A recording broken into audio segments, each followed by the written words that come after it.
Bonsoir, merci d'être avec nous sur Journal de guerre. Au 230e jour de la guerre entre le Hamas et Israël, voici ce qu'il fallait retenir de la journée à 19 h, heure de Beyrouth.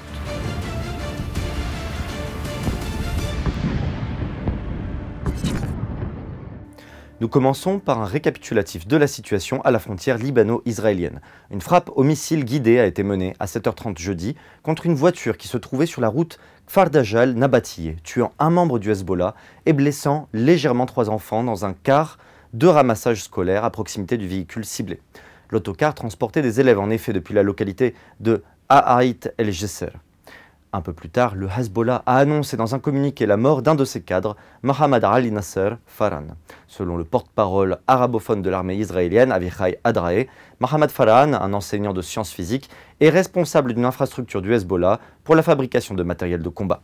Toujours sur le front sud, des bombardements intermittents ont ciblé la périphérie de Haïtaroun. Une frappe par missile a aussi été menée dans la région de Hamoul, aux environs de Naour. Par ailleurs, à 48 heures de la 24e commémoration de la libération du Liban Sud le 25 mai 2000, lors du retrait des troupes israéliennes, le commandant en chef de l'armée libanaise, le général Joseph Aoun, a salué le travail de la troupe en toutes circonstances. À Gaza désormais, les frappes israéliennes se poursuivaient peu après le feu vert d'Israël à la reprise des négociations pour la libération des otages retenus dans le territoire palestinien. La décision de poursuivre ces discussions survient après la diffusion d'une vidéo montrant l'enlèvement de soldats israéliennes par des combattants du Hamas le 7 octobre dernier, lors de son attaque sans précédent en Israël qui avait déclenché la guerre. Sur le terrain, des frappes aériennes et des tirs d'artillerie ont été entendus dans la nuit à travers la bande de Gaza, notamment à Rafah, Jabalia ou Gazaville, selon les journalistes de l'AFP, des médecins et des témoins. À Rafah, les forces israéliennes continuaient d'opérer dans les quartiers de Brésil d'une part et de Chaboura selon l'armée. Bilan humain depuis le début de la guerre à 19 h, heure de Beyrouth. Du côté de Gaza,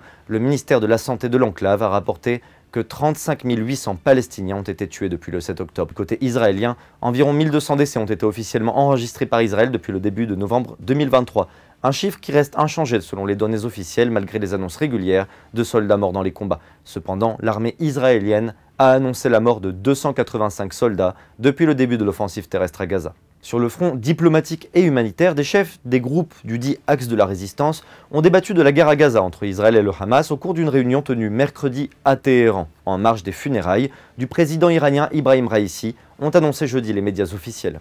En outre, la secrétaire américaine au Trésor, Janet Yellen, a affirmé jeudi craindre une crise humanitaire si Israël mettait à exécution sa menace de priver les banques palestiniennes d'accès à son propre système bancaire, bloquant ainsi des transactions vitales en Cisjordanie occupée. Par ailleurs, la Cour internationale de justice, la CIJ, la plus haute juridiction de l'ONU, a annoncé jeudi qu'elle se prononcera vendredi, demain, sur une requête de l'Afrique du Sud d'ordonner à Israël un cessez-le-feu à Gaza. Enfin, le porte-parole du ministère des Affaires étrangères israélien a prévenu jeudi les ambassadeurs d'Irlande, d'Espagne et de Norvège que la reconnaissance de l'État de Palestine par leur pays aurait, je cite, de graves conséquences. Fin de citation. Merci de nous avoir suivis sur Ici Beyrouth. On se retrouve demain pour un autre résumé de la situation. Vous pouvez suivre toute l'actualité concernant cette guerre sur notre site www.icibeyrouth.com sous la rubrique Guerre Israël-Hamas ainsi que sur tous nos réseaux sociaux.